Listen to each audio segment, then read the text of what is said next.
สิเอาข้าวดีหรือสิเอาข้าวไล่หาหู เอาสิฮับข้าวดีบ่หรือว่าสิฮับข้าวไล่เอาแต่สีเลือกสองบาดนี้เนาะถ้าเฮือนบ่มีฝานี่งามอยู่บ่บางหังงามอยู่บ่เอาครับตอนนี้นี่เฮือนหลังนี่มีแต่รอเบิ่งซื่อๆบาดนี้นะโดยรอเบิ่งว่าสิงามหรือสิเก้งสิเกยซำใดขึ้นอยู่กับสร้างบาดนี้เพราะว่างบเฮานี่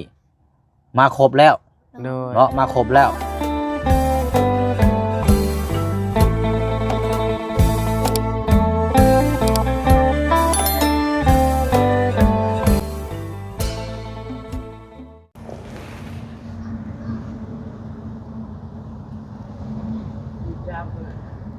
ถือว่ากลับเข้ามาอีกรอบที่2ของมื้อวันที่7เนาะที่เฮาได้ติดตามผลงานบ้านของทางอาเจืองแล้วก็ทางน้องฮังนี่แหละพี่น้องเป็นมื้อที่7พบเจอกันอีกคือเก่าพี่น้องเนาะเป็นเวลาบ่ายโมงน้อยๆเด้อมื้อนี้กับพี่น้องเนาะมื้อเช้านี้ก็เข้ามาเอารายละเอียดกับทางไอ้สร้างเนาะ2รายการพี่น้องเอ้ยเนาะ2รายการหลังคาเนาะแล้วก็ไม่ฟาชิล่าเนาะเอากลับเข้ามารอบนี้จะมาแจ้งพี่แจ้งน้อง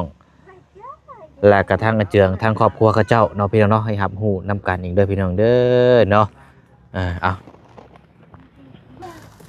ท้องกระห้องพี่น้อยยังบ่ทันได้กินข้าวเช้าอยู่พี่น้อยเนาะกะเอามาพบมาเจอกันกับพอดีทางพ่อน้องเปียวเนาะได้รับข่าวดีจากทางผู้ใหญ่ใจบุญทาง2ครอบครัวแล้วเนาะพี่น้องเนาะทางเขตของทางอาเจียงแล้วก็ทางน้องฮังนี่แหละพี่น้องเนาะ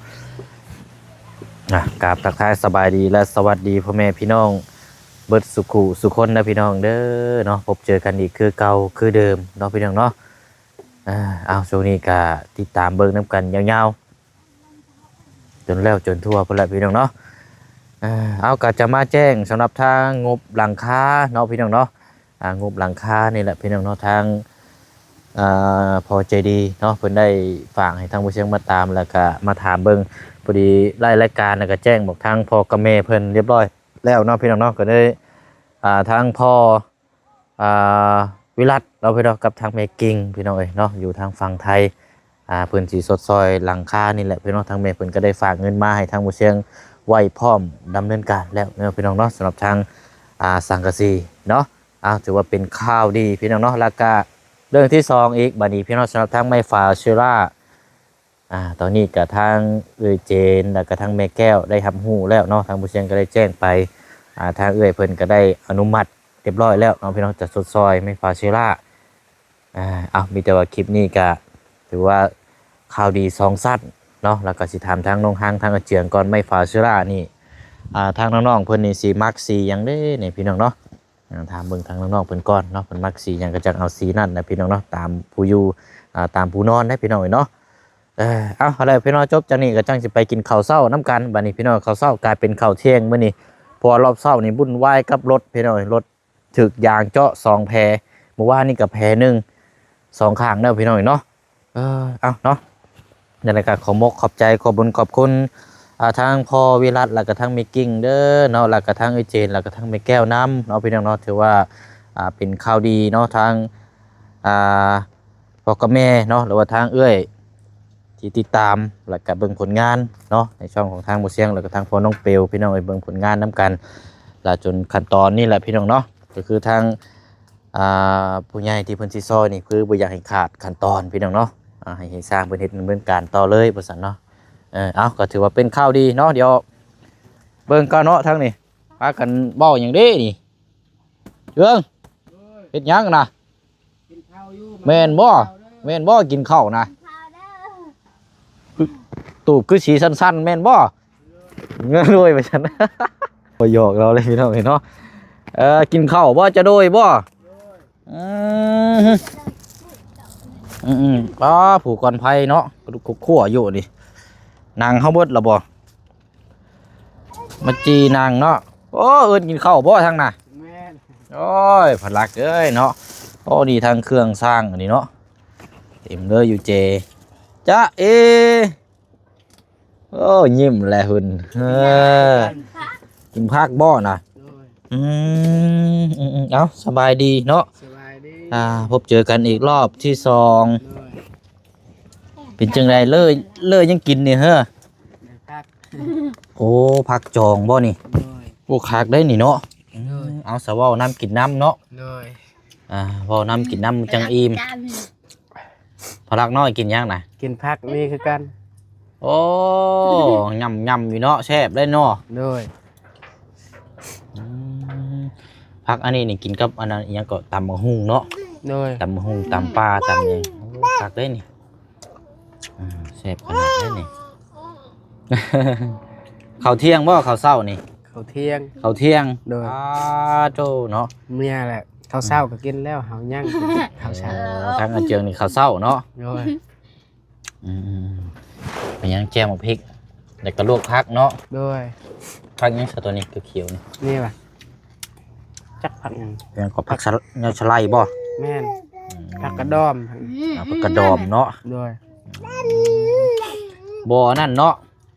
บ่หามกับหุ่งมาตำเนาะตอนเที่ยง เลย คือบ่เคยเห็นคือซุมเจ้ากินตำกับหุ่งกันบ่ บ่มีมะฮุง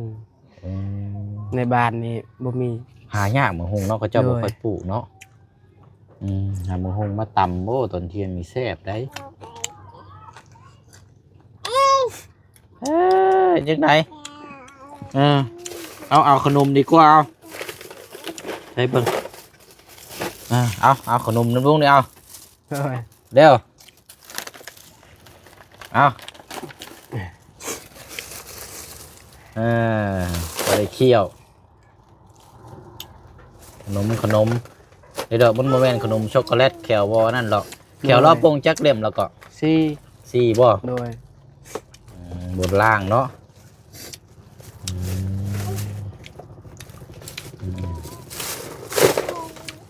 แกะเบิ่งอยู่หาเรากินเบิ่งอยู่หา อ่ะ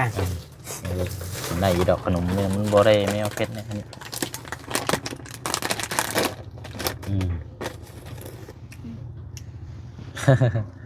มัมเอ็ดเฮ้ย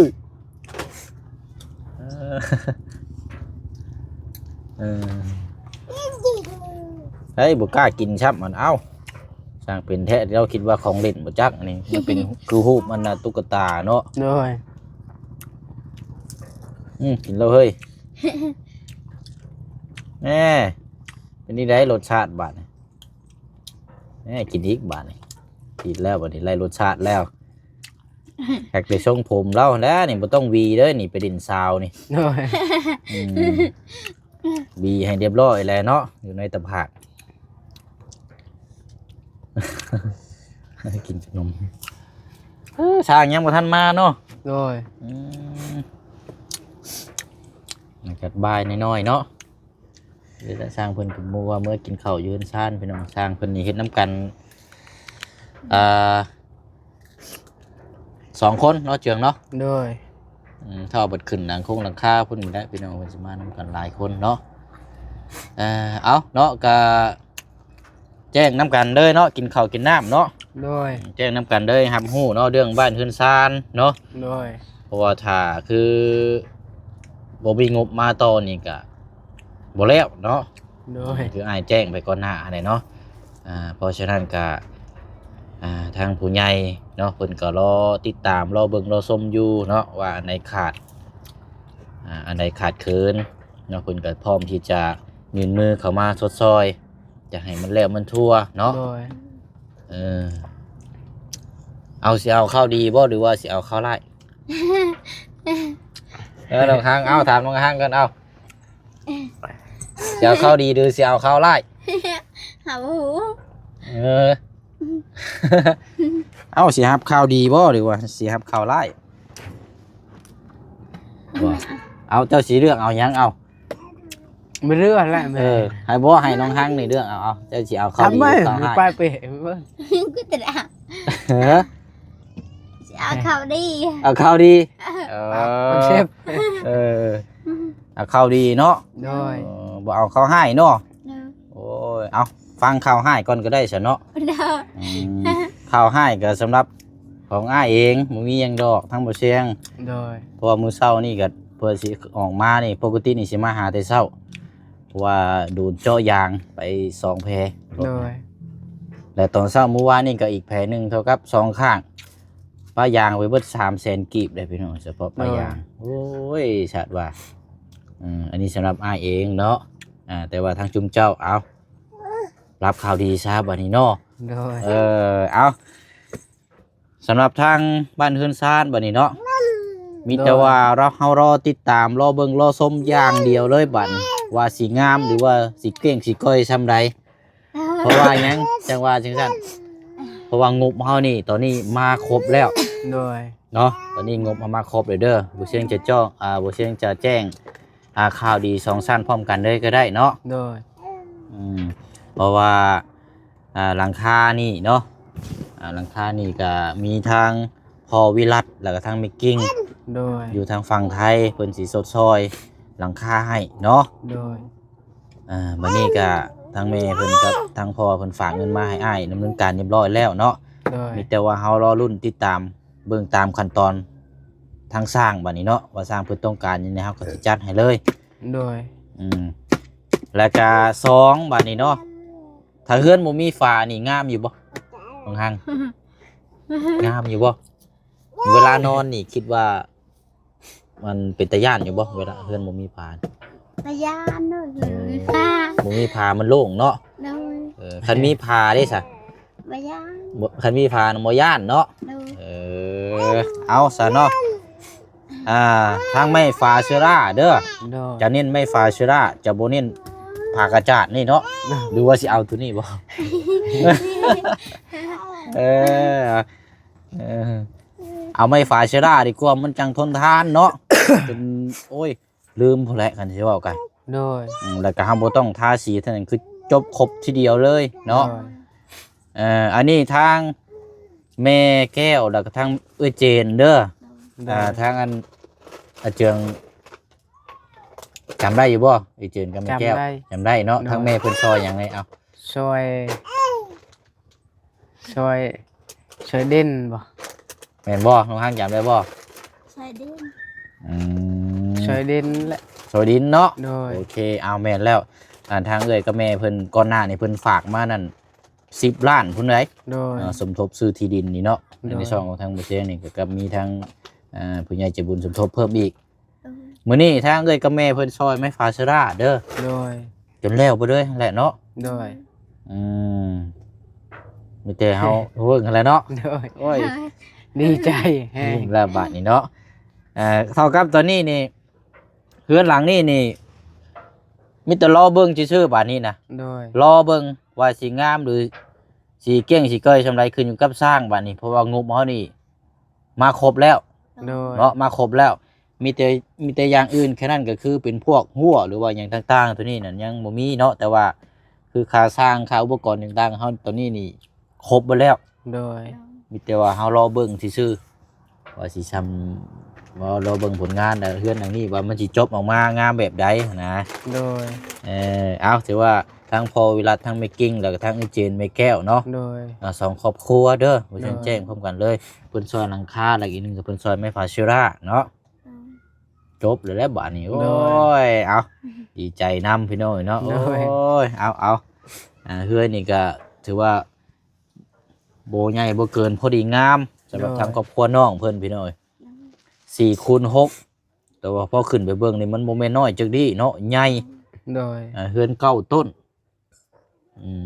เฮือนเก้าต้นพอดีงามพี่น้องอนาคตนี่ต่อเสียงมานี่3ต้น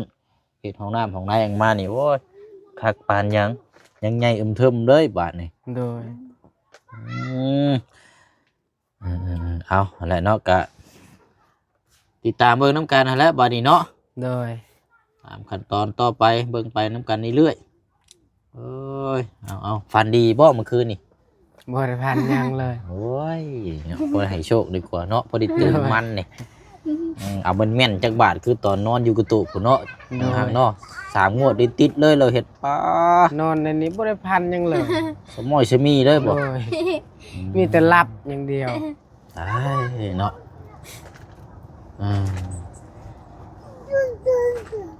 เอาใช้อิ่มหรือว่าครับข้าวดีแล้วข้าวอิ่มเลยบาทนี้เนาะว่าร้องกันนี่ไอ้คักบาทนี่เอาเดี๋ยวจังหน่อยย่างขึ้นไปเบิ่งเทิงจังหน่อยก่อนเนาะ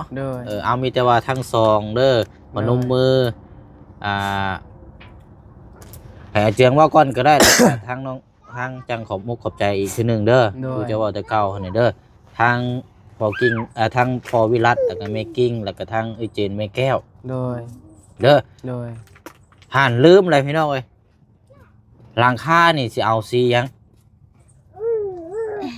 ปรึกษากันเบิ่งหลังคาสิเอาสีชีเด้อ ชีเฮือนแม่ชีเฮือน คือได้ชักชีได้ อันไหนอ่ะ ไม่คือ ไปตรังชีนึงชีรัง สีชมพูครับ ชีโต เอ้าไหนชีลอยยาว บนเทเลยเคยแย่ใช่เทเลย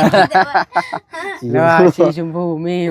บ่มีแล้วสีชมพูเนาะมันก็บ่มีแล้วอ่ะ ชียังก็ได้ มันสิมีสีแดงสีฟ้านี่สีเทิงฟ้านี่แล้วก็สีขาวชีฟ้าแล้วก็สีเขียวแต่เขียวนี่บ่แน่นี่สิมีนี่บ่แต่ว่าส่วนหลายนี่สิมีแต่สีฟ้าสีแดงสีประมาณนี้แหละเนาะเอาสีผ้าและแบบหลังคามันถึงฟ้าบ่โอ้เอาสรุปแล้วเอาสีฟ้าเนาะเอาสีตรงใจกันเลยชาวเชียงมักสีฟ้าเพราะว่าซอยแต่ละครอบครัวนี่มีแต่สีฟ้าอย่างเดียวเป็นอย่างจังว่าฉันให้มันตอบกับทั้งฟ้าเลยเด้งามเนาะเอามาต่อที่2อีกไม่ฟ้าเชราสียังให้มันเข้ากันเด้อสีฟ้าแล้วก็ไม่ฟ้าเชรานี่สียังสีเข้ากันเอาสีเฮือนนาบนาเรามักสีแกนนั่นแหละอ๋อสีเฮือนน้องปูนาโอ้เจ้าไปเห็นมาเลยเนาะ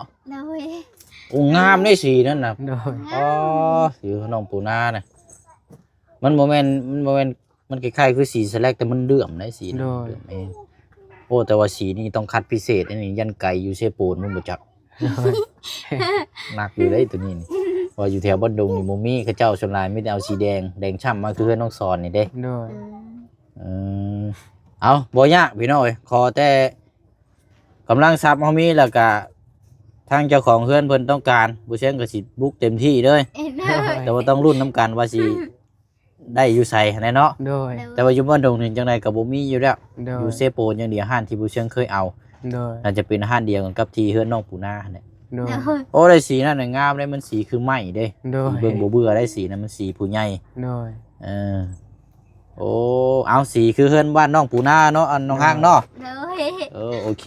สาเนาะพี่น้องเอาสาเนาะมีแต่ว่าเอานบมือบาดนี้เนาะขอบมุกขอบใจทางพ่อวิรัตแล้วก็ทางเมกิ้งแล้วก็ทางด้วยเจนแม่แก้วเด้อเอาที่เพิ่นซอยๆนี่แหละเด้อขอบใจหลายเด้อทางพ่อรัตและแม่กิ้งและแม่แก้วและก็เอื้อยเจนขอให้อยู่ดีมีแหงยังเย็นเป็นสุขกายสบายใจนอนหลับให้เจ้าใดเงินหมื่นตื่นมาขอให้เจ้าใดเงินแสนวาสนาสิ่งใดขอให้เจ้าใดสิ่งนั้นเงินคำให้หลังร้อยคือแม่น้ำเงินขอให้เจ้าตื่มหังตื่มมีความเจ็บอย่าสู้ได้ความไข่อย่าสู้มีให้เงินคำเต็มเหือนเต็มศาลลูกหลานให้เต็มบ้านเต็มเมืองสาธุเอาทางน้องห้างบาดนี้เนาะไปเอาอันไหนมันจะไม่ได้เข้าใจและก็ขอบใจทางบ่าวเสียงนำและก็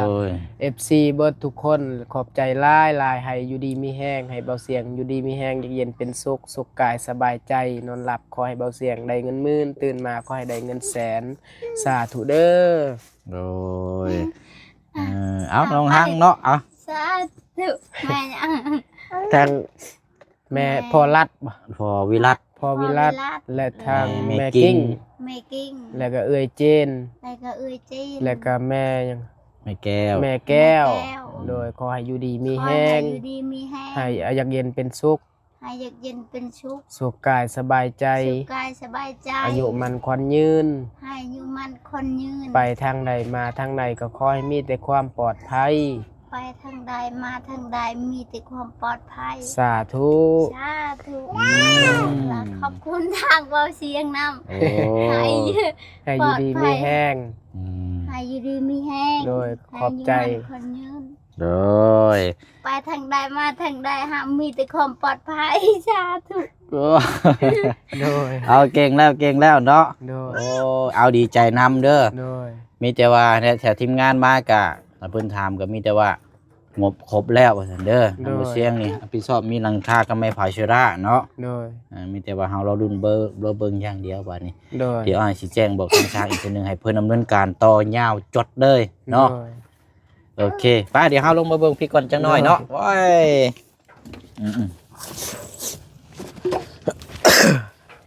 ทางเข้ามาเลยเนาะเอ้ยบ่ได้ซื้อเครื่องดื่มมาซ้ำอันนี้พี่น้องเอ้ยเอาบ่เป็นหยังเดี๋ยวช่วงนั้นก่อนนี่เข้ามาอีกเทื่อนึง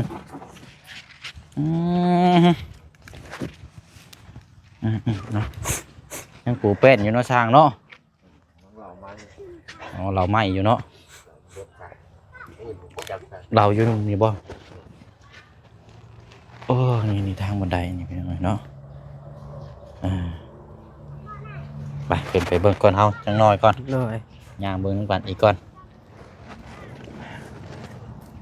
อึ๊บอึ๊บโอ้เทิมเลยเนาะ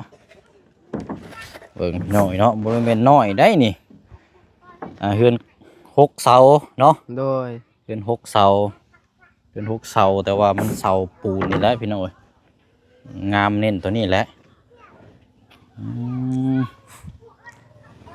ทางสร้างเพิ่นอาจจะปูแป้นไปก่อนแล้วก็จะน่าจะขึ้นเทิงตัวนี้เนาะ โดย ไปเนาะถือว่าเป็นมือที่7แล้วมื้อนี้เนาะ โดย มือที่7แล้วที่เฮาติดตามเบิ่งนํกันเนาะ7 8ได้มาเรื่อยๆพี่น้องโอ้เพิ่นใส่ฉากอันนี้เลยเนาะ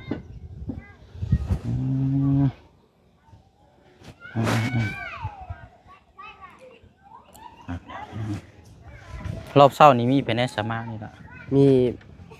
เบาจันทร์แล้วก็เบาบุญบันเบาบุญสารวันแล้วก็เบาเพิ่ง อ๋อเข้ามาเบิดแล้วเนาะ โดย น้องอ่อนบ่นั่นนะ ใส่ แม่นเลยเนาะ แม่น อ๋อเราขุดมันพี่น้องลูกแล้วก็ปล่อยไปในดินเลยนี่อันเฮ็ดปลูกสวนผักแล้วเนาะ โดย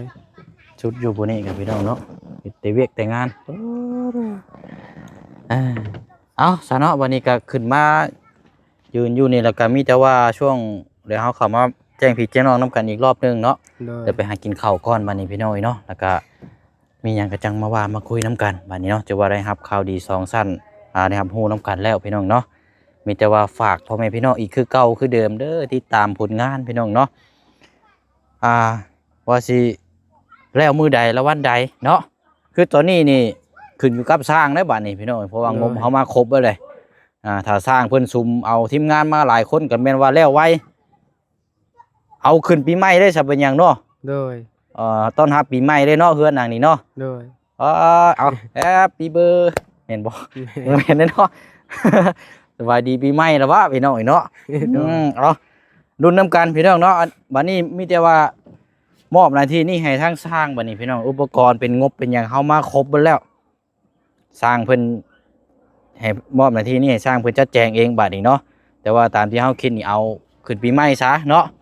วันที่30เนาะ โดย วันที่30หรือวันที่29พี่น้องเนาะเตรียม โดย ปีใหม่ต้อนรับปีใหม่สายเฮือนดังนี่แต่ว่าพี่น้อง FC เฮาเป็นของขวัญมอบให้ทางครอบครัวของทางอาเจืองซะ โดย เป็นของขวัญสิ้นใหญ่เนาะในปี2025 โดย โอ้